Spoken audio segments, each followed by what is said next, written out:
Bonjour et merci de nous rejoindre à ce rendez-vous d'information de la mi-journée, 13h, dont voici les titres. L'audience de l'affaire guérisseuse de Komsilga a repris hier mercredi au tribunal de grande instance Ouaga 2, à peine ouvert. Le dossier a été renvoyé au 6 septembre prochain. Une question de procédure a été soulevée dès l'entame. Et puis la mise en œuvre de la pharmacie hospitalière est effective au centre hospitalier régional de Tinkodogo. C'est le constat en tout cas fait par une équipe du ministre de la Santé et des hommes des médias qui ont entamé une tournée depuis hier pour constater l'effectivité de cette dynamique. Au CHR de Tinkodogo, la stratégie a permis la prise en charge de plus de 9000 malades. Et enfin, hors de chez nous, décès présumé de Prigojine, plusieurs interrogations après le crash de l'avion du patron de Wagner. Serait-ce une vengeance du Kremlin? Pour le président américain Joe Biden, l'ombre de Poutine n'est pas loin. Encore merci de nous suivre. Affaire guérisseuse de Komsilga. L'audience a repris hier au tribunal de grande instance Ouaga 2. Le dossier à peine ouvert a été renvoyé au 6 septembre prochain. Larissa Nikema, dite guérisseuse de Komsilga, est poursuivie avec 8 autres personnes pour des faits de séquestration, coups et blessures et complicité. La défense a introduit une demande de mise en liberté provisoire des 9 prévenus, laquelle demande a été rejetée. Alexis Wenkouni Belemnaba. Après son report le 9 août dernier, le procès de la guérisseuse Larissa Nikema a repris son cours ce mercredi 23 août. Aussitôt ouvert au tribunal de grande instance Ouaga 2, le conseil des prévenus a souhaité le renvoi du dossier à 2 semaines avec l'accord des prévenus, question de se reconstituer au mieux. Cette demande ne sera pas du goût des avocats de la défense qui qualifient cette requête de non constituée tout en demandant le retrait de nouvelles pièces qui ont été versées au dossier. Après concertation, le conseil d'avocats des prévenus va plaider pour une mise en liberté provisoire des prévenus avec une garantie de leur présentation au rendez-vous prochain. Cette mise en liberté provisoire ne saurait troubler l'ordre politique, juge-t-il. Il évoque le rôle social que joue la guérisseuse qui assure des soins à des personnes qui l'attendent pour un espoir de guérison. Elle ne peut se soustraire à la justice. 5 de ces prévenus sont des pères de famille et ils savent tous le rôle qu'occupe un père de famille. Les autres sont des jeunes, à la fleur de l'âge. Cette mise en liberté n'a aucun effet sur la suite du procès et permettra aux membres de famille de consolider la cohésion sociale, ajoute le conseil. Cette décision de renvoi du procès sera accordée par le parquet. Quant à la demande de mise en liberté provisoire, le parquet se dit perplexe, sensible au rôle social que joue la guérisseuse, mais cela ne rassure pas la garantie de sa présentation au rendez-vous. Pour le conseil, une demande de réconciliation a de même été adressée par les prévenus. Comme décision finale, le tribunal a rejeté la demande de mise en liberté provisoire et a procédé au renvoi ferme de l'audience au 6 septembre prochain. Les 9 prévenus sont poursuivis pour des faits de complicité de coups et blessures volontaires, d'actes de torture et séquestration. Le ministère de la Santé et de l'Hygiène publique a entamé une tournée avec des hommes de médias pour s'assurer de l'effectivité de la mise en œuvre de la pharmacie hospitalière. La première étape de cette tournée a concerné la région du centre-est. Au centre hospitalier régional de Tinkodogo, la mise en œuvre de la pharmacie hospitalière est effective. Elle se fait à travers la dispensation individuelle nominative, ce qui a déjà permis une prise en charge rapide et efficace de plus de 9000 patients. Le détail avec Amadou Boureima et la voix de Simon Wessou. Nous sommes au centre hospitalier régional de Tinkodogo, dans la région du centre-est. Ici, la pharmacie hospitalière initiée par les autorités burkinabées pour rendre la gestion des médicaments en milieu hospitalier plus sûr et plus rationnel est mise en œuvre. Cela à travers la dispensation individuelle nominative DIN, un système qui est effectif au service de la maternité hospitalisation et à l'unité néonatologie de la pédiatrie. Pour les chefs de ces 2 départements, la DIN permet une prise en charge rapide et surtout efficace des patients. La DIN a beaucoup d'avantages, comme je l'ai déjà dit. Il y a la disponibilité des médicaments, ça veut dire que le médicament est à côté du malade. Et ça permet de rationaliser aussi le traitement. Au lieu de prescrire une boîte et que le malade prend et qu'il y a un reste qu'on n'utilise pas, ça veut dire que les médicaments ont utilisé juste la quantité nécessaire qui est utilisée pour le traitement des malades. Sinon, la DIN pour le moment marche bien. Depuis qu'on a commencé, ça permet en tout cas de réduire les délais de prise en charge. surtout ces volets, parce que c'est d'abord le patient au centre, quoi. Donc le patient est pris en charge dans les meilleurs délais. Et les supports sont bien remplis en collaboration avec la pharmacie. Outre la prise en charge rapide et surtout efficace des patients, la DIN permet de réduire les coûts de l'offre de soins des patients hospitalisés. Cette composante phare de la pharmacie hospitalière est très bien appréciée par les patients. Pour ces derniers, l'administration des produits directement au lit aux malades facilite le traitement et surtout réduit les courses d'achat de médicaments. Ici, il y a tous les médicaments, sauf que s'il y a des produits qui ne se trouvent pas au sein de l'établissement, qu'on nous dise d'aller prendre dans les privés. Au cas contraire, ici, en tout cas, tout c'est bien. Vraiment, c'est très propre. C'est très propre. Sans vous mentir, là, on n'a pas besoin, même s'il n'y a même pas les accompagnants à côté de nous, nous sommes bien pris en charge. On est venu, ils nous ont accueillis bien en tout cas. On a eu des soins, il y avait des médicaments aussi, mais il y a d'autres qu'on est sorti pour aller payer dehors.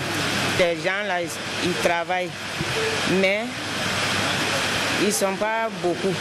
Donc on vous demande d'ajouter les gens encore, parce qu'une seule personne peut s'occuper de 5 ou 4 bébés comme ça. Même si la dispensation individuelle nominative reste une solution efficace, les agents rencontrent quelques difficultés dans sa mise en œuvre. Pour Dr François Sawadogo, responsable de la pharmacie hospitalière au CHR de Tenkodogo, certaines préoccupations doivent être prises en compte pour améliorer la stratégie et surtout pour permettre son implémentation dans tous les services du centre. Les difficultés que nous rencontrons sont d'ordre infrastructurel. Voilà, il nous manque vraiment beaucoup de locaux pour pouvoir, puisque la conception de l'hôpital au départ n'était pas prévue pour abriter une seule stratégie. Voilà, mais dès qu'elle est là, il nous faut des locaux pour pouvoir mettre en place cette DIN-là. Et également, il y a le matériel et équipement, voilà, qui nous manque pour pouvoir faire l'extension de cette DIN. Il y a également l'insuffisance en ressources humaines.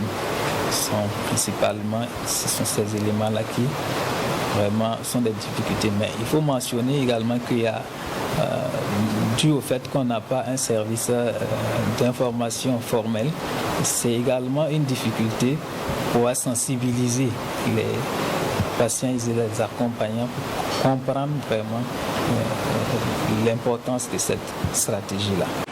Au CHR de Tenkodogo, 9 965 patients ont bénéficié de la DIN, dispensation individuelle nominative, entre le 4 octobre 2021 et le 31 juillet 2023. Pour Dr François Sawadogo, l'engagement des acteurs hospitaliers et le soutien des partenaires techniques et financiers seraient un atout majeur dans la mise en œuvre de cette stratégie pour le bien-être des patients. Ces derniers temps, plusieurs sites de placement en ligne ont fait des milliers de victimes au Burkina Faso. La dernière arnaque en date et qui a fait l'objet d'ailleurs d'un point de presse initié par les victimes elles-mêmes, c'est la plateforme 5M. La brigade centrale de lutte contre la cybercriminalité appelle à l'extrême prudence.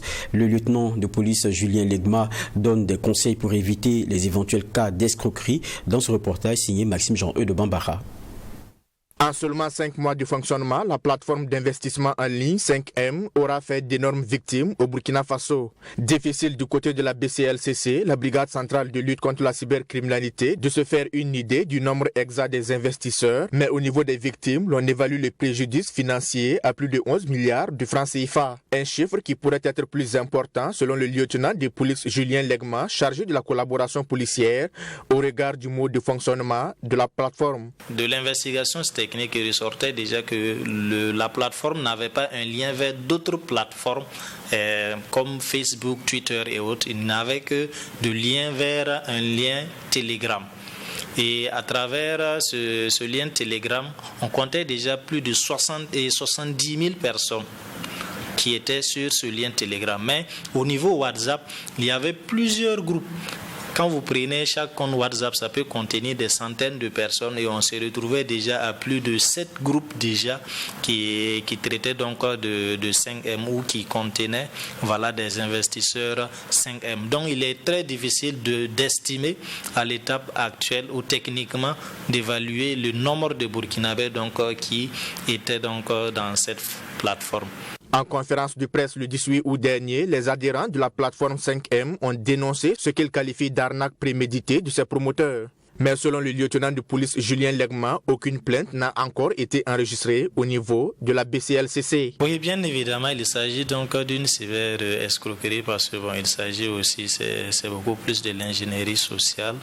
Donc, ils ont mis en place, ils ont pu utiliser cette plateforme pour attirer plus de personnes au regard des gains proposés afin donc de pouvoir escroquer donc ces personnes. Donc les responsables de ces plateformes faisaient passer d'autres personnes au niveau national ou les utilisaient comme des représentants. Servait ce discours comme quoi ces personnes sont des représentants de 5M ou dans leur entreprise est logée la représentation de l'entreprise 5M. Mais dès lors que vous écoutez ces personnes, il n'en est rien et ces personnes même ne sont pas au courant qu'en fait leur image ou leur nom est utilisé auprès d'autres investisseurs afin donc de les convaincre d'investir. Une question demeure, la brigade centrale de lutte contre la cybercriminalité a-t-elle compétence à s'autosaisir du dossier? La BCLC a une compétence nationale. Maintenant, lorsque les auteurs donc, des infractions se retrouvent au niveau international et que les victimes sont des résidents burkinabés ou des burkinabés, alors en ce moment, la BCLCC peut connaître au traité de l'affaire. Malheureusement, l'autre difficulté, c'est que du fait que les auteurs d'infractions se retrouvent au-delà donc, du Burkina Faso, il faut utiliser l'instrument international pour donc aboutir à la poursuite de ces personnes. Il faut noter que déjà, quand bien même il n'y a pas de plainte, nous sommes intéressés au dossier et des investigations sont en cours. Après Imo Finance, Type Gold, Cash Pro, c'est la énième plateforme à faire des victimes. Comment alors s'assurer de la crédibilité des plateformes d'investissement en ligne? Dans le principe de fonctionnement même de la plateforme, alors cela déjà laissait entrevoir qu'elle n'allait pas perdurer et que en fait elle était plus bâtie sur du système Ponzi. Déjà, il faut que vous soyez parrainé pour une plateforme qui se veut sérieuse d'investissement. On n'a pas besoin de lier l'investissement d'un investisseur à un autre investisseur, ce qui voudrait dire que vous devrez être à même de pouvoir investir librement sans être dépendant d'une autre personne. Le lieutenant de police Julien Legman, chargé de la collaboration policière à la BCLCC, invite les populations à se départir des plateformes d'investissement en ligne qui font des promesses d'intérêt assez élevées, mais aussi à s'assurer que ces plateformes ont des représentants au niveau national. En plus de faire des recherches pour s'assurer de la crédibilité des plateformes, les potentiels investisseurs peuvent également, selon le lieutenant de police, prendre attache avec certains services techniques comme la BCLCC qui pourraient les orienter dans la prise de décision. Sport à présent, football, avec les étalons qui ont deux rendez-vous très importants pour septembre prochain. D'abord celui de Marrakech avec un match contre l'Eswatini, et c'est dans le cadre de la 6e journée des éliminatoires de la CAN Côte d'Ivoire 2023. Et un autre match à Lens en France, et ça c'était un match amical face aux Lions de l'Atlas. Le sélectionneur national Hubert Velud a donné la liste des 25 joueurs qui porteront le maillot, et la liste a été dévoilée à Koudougou. Assami Touré pour le détail. Le sélectionneur des étalons, Hubert Velud, a convoqué 25 joueurs pour affronter les Eswatini comme temps pour la 6e et dernière journée des éliminatoires CAN 2023 en Côte d'Ivoire et contre le Maroc entrant dans le cadre de la journée FIFA. Pour Hubert Velud, ces deux matchs sont très différents et importants pour lui. L'objectif donc est de pouvoir terminer fort pour mieux préparer la CAN. C'est différent dans l'approche. Eswatini, nous, bien sûr qu'on va tout faire pour s'imposer.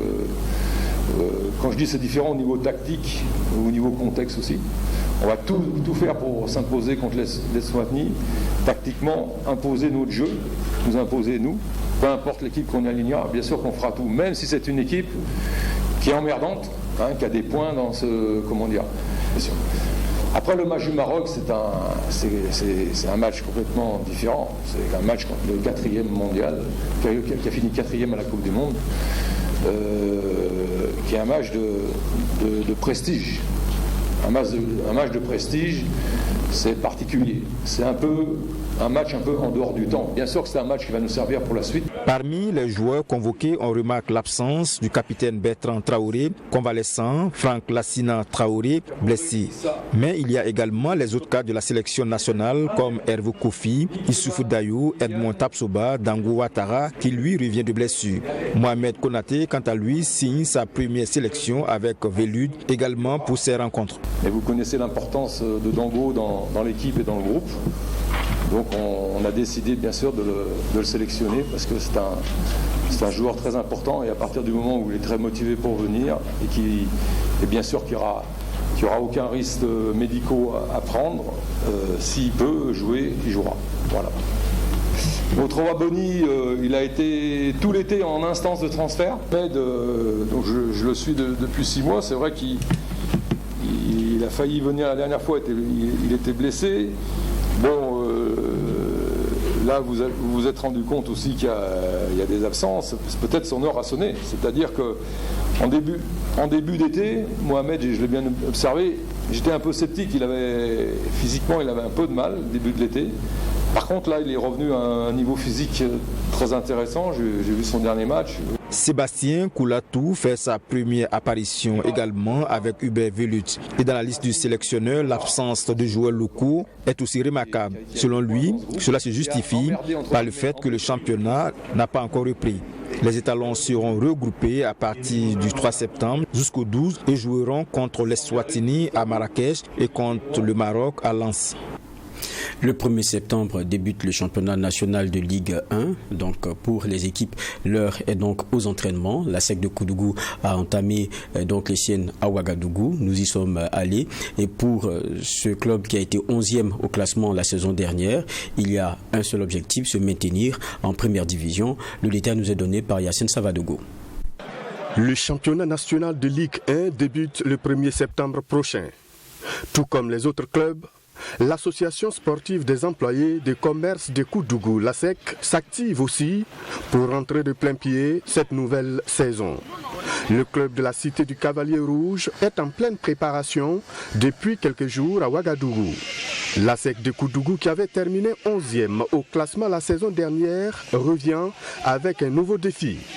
Pour ce faire, la direction a connu un remaniement, mais aussi l'encadrement technique. Je suis venu trouver une équipe motivée, déterminée, avec 70% de l'effectif de l'année passée. Donc, il s'agissait de compléter le reste, en tout cas pour démarrer le championnat. Mais ce n'était pas facile, dans la mesure que les joueurs ne sont pas venus au même moment. Côté préparation, ça se passe bien. On a débuté par un test à Koudougou. Voilà, et maintenant on peaufine la préparation finale à Ouaga. Je crois que tout va bien. Le coach est en train de faire un travail de sélection de son équipe pour pouvoir bien entamer la saison. L'ambiance est trop bonne. Je sais qu'il y a l'ambiance pour pouvoir commencer le championnat. On a commencé, ça n'a pas duré, mais comme il y a des joueurs très anciens là, nous sommes presque au top. Pour cette préparation, la SEC de Koudougou a pu livrer quelques matchs amicaux pour jauger le niveau de son groupe. À l'heure actuelle, nous avons 2 matchs nuls et une défaite avec pas des équipes de grosse cylindrée, dans la mesure où on était une équipe en préparation et physiquement on était en tout cas, c'était un peu dur, donc il fallait commencer avec les petites équipes. Pour ces 3 matchs, j'étais un peu satisfait, mais il faut jouer avec une équipe de calibre, la 2e division ou de la 1re division.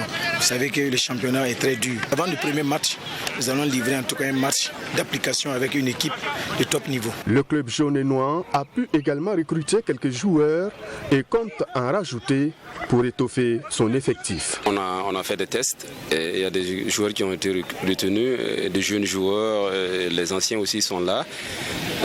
On ne pourrait pas tout de suite vous citer le nombre de joueurs qu'on a eu à recruter, Mais quand même, ceux qui sont là, nous sommes conscients qu'ils pourront relever le défi qui est là.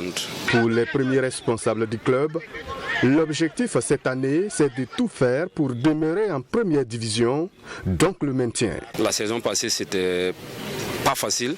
Ça n'a pas été facile du tout. On a quand même frôlé la relégation. Et tout humblement, notre objectif aujourd'hui, c'est le maintien. Avec le concours effectif de tous les fils et filles de Koudougou. Et pour cela, un appel à l'union de tous les supporters est lancé. Les dirigeants ne veulent plus vivre les mêmes problèmes de l'année passée. C'est de faire l'appel à tout le monde. Et l'union nationale autour de la SEC, les supporters, ceux qui sont dans les différentes villes, que ce soit à Koudougou, que ce soit les supporters qui ne sont pas à Koudougou, nous allons appeler les gens à s'unir d'abord autour de cette club. Je pense que c'est l'union et le travail qui va payer cette année s'il plaît à Dieu. Koudougou, c'est une ville particulière. C'est une ville de football. Les supporters aiment le football. Et ils sont passionnés et ils attendent toujours des résultats. Et si les résultats ne sont pas là, ils l'expriment. En fait, c'est des gens qui ne sont pas... ils ne laissent pas les choses dans leur cœur. Ils les ressentent et ils les font ressortir. Et moi, je crois que c'est déjà bien. Lors de la saison précédente, l'association sportive des employés de commerce de Koudougou a pu se maintenir de justesse avec des matchs joués en infériorité numérique sur la pelouse. Pourra-t-elle montrer un autre visage cette saison? En tout cas, on attend de voir les prochains jours, soit le 1er septembre avec le début du championnat, saison 2023-2024, et avec le premier match contre le Raïmo FC. Crise au Niger. L'Algérie, on le sait, est fermement opposée à toute intervention militaire. Le pays, hier mercredi, a envoyé son ministre chargé des Affaires étrangères en tournée au Nigeria, au Bénin et au Ghana. L'objectif est simple, pour ce qui est de cette tournée, aider à trouver une issue pacifique à la crise. Le chef de la diplomatie algérienne, Ahmed Attaf, a entamé une tournée de médiation au Nigeria, au Bénin et au Ghana afin d'aider à trouver une issue à la crise au Niger. Selon le ministère des Affaires étrangères, l'objectif est de contribuer à une solution politique qui évitera à ce pays et à la région tout entière les retombées d'une éventuelle escalade de la situation. Le président Tebboune a indiqué le 6 août qu'il refusait catégoriquement toute intervention militaire extérieure au Niger, qui représente selon lui une menace directe pour son pays. La CEDEAO se dit prête à intervenir militairement, mais favorise la voie de la médiation. Samedi, une délégation s'est entretenue avec le président Mohamed Bazoum en présence du nouveau Premier ministre Ali Zein. Le général Tiani a annoncé mettre en place un gouvernement de transition sur les 3 prochaines années. Cette option a été fermement rejetée par le bloc régional. En outre, l'instabilité politique à Niamey risque de peser sur l'avancement du projet de gazoduc transsaharien qui doit relier le Nigeria à l'Europe via l'Algérie en traversant le Niger d'ici 2027.